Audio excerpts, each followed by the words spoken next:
So in order for you to change, you're going to have to cross a river. And the hardest part about change is not making the same choice as you did the day before. So here's the old self, and here's the new self. And the moment you decide to make a different choice or to do something differently, you just stepped into that river of change. And get ready, because it's going to feel uncomfortable. It's going to feel unfamiliar. There's going to be some uncertainty. There's going to be some unknowns. And most importantly, you're not going to be able to predict the next moment. Now think about this. We just said that in order for you to change, you have to be greater than your body. And the redundancy of thinking and feeling and feeling and thinking conditions the body into the past. So the body has been trained to cling to what it knows. And now you're taking it out into the unknown, and the body says, I don't like this. I can't predict the future. And the body starts influencing our thoughts. And all of a sudden, we start to have these sub-vocalizations, this chatter in our head, these voices that tell us, start tomorrow. You'll never change. You're too much like your mother. It's your boss's fault. This doesn't feel right. And most people listen to that thought as if it's true. And one of my greatest moments in my life is when I realized just because I have a thought doesn't necessarily mean it's true.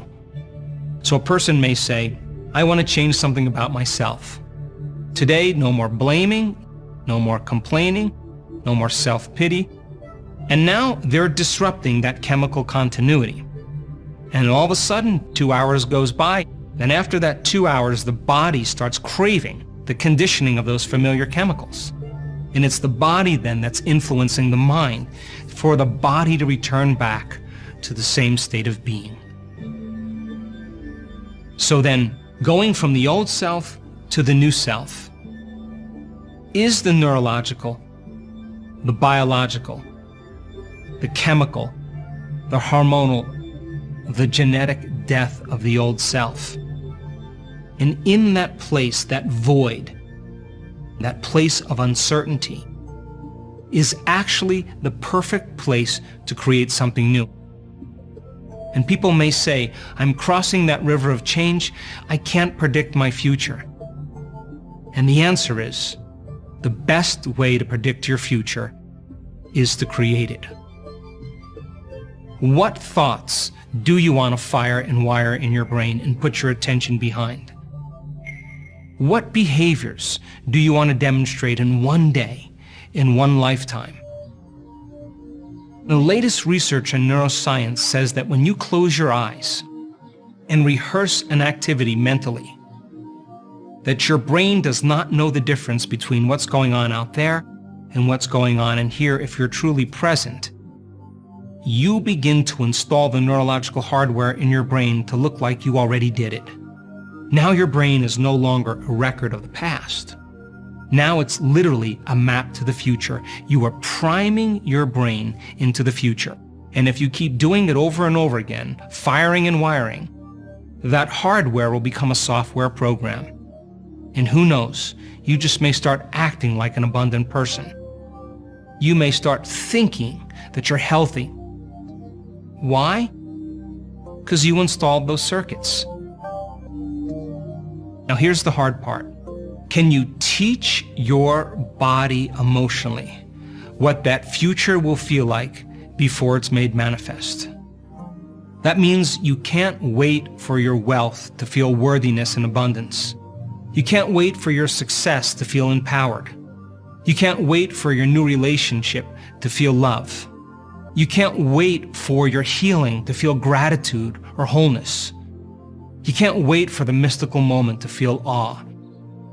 That's the old model of reality, of cause and effect. Waiting for something outside of us to give us relief from the emptiness and pain we feel inside of us. And some people will spend their whole life living in lack, waiting for something to change. And if you're waiting, then you're not creating. The quantum model of reality is about causing an effect. The moment you start feeling abundant and worthy, you are generating wealth. The moment you start embracing the feeling of empowerment, you are stepping towards your success. The moment you're in love with yourself and in love with life, you will create an equal.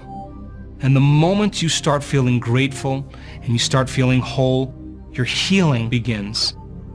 And the moment you are in awe of life, you will have a mystical experience. Now that's causing an effect.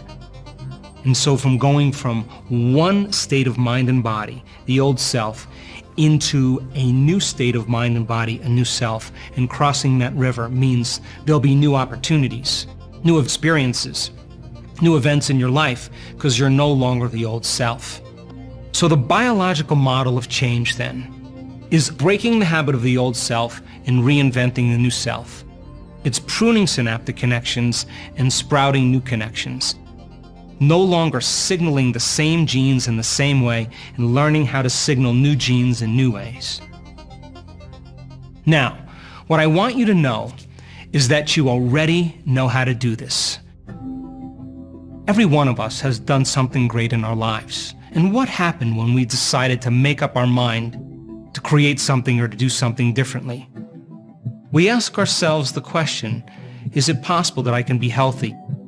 Is it possible that I can have the job of my dreams or the relationship of my dreams?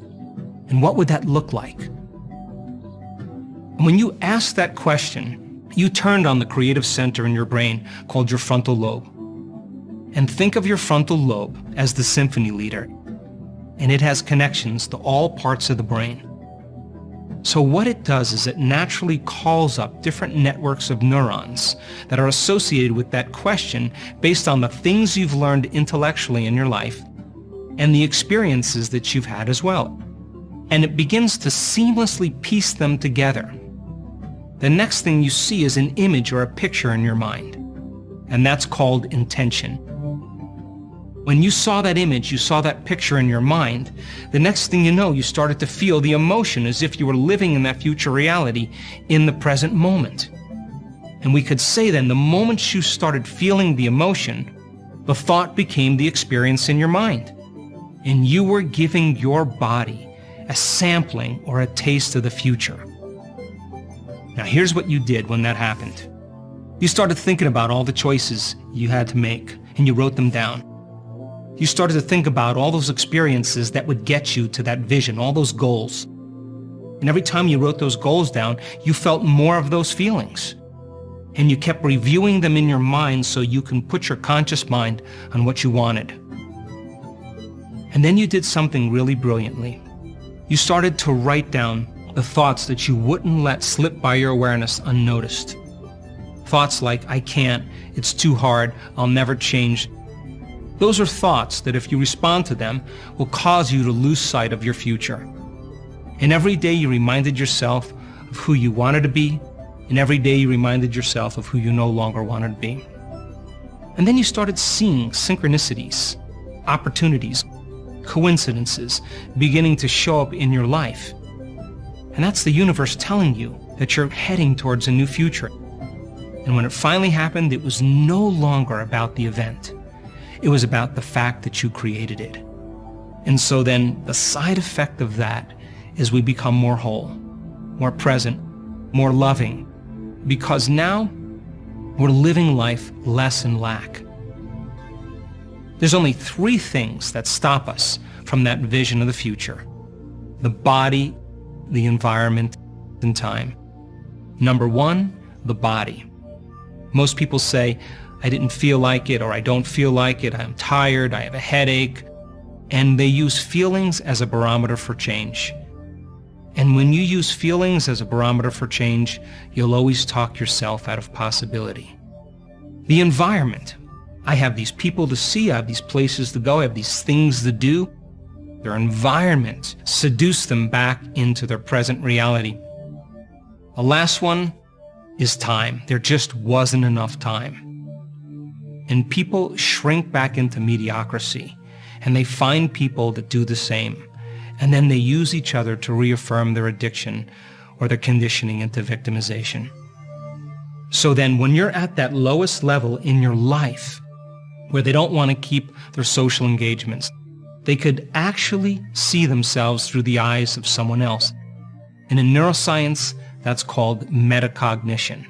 And now they're beginning to observe their thoughts. They're beginning to notice their behaviors. They're looking at the feelings that they were living by and saying, I didn't even know I was suffering. It just feels like how I always lived. And the act of observing those states of mind and body means they're no longer the program. Now they're the consciousness observing the program. And that's the first step to change.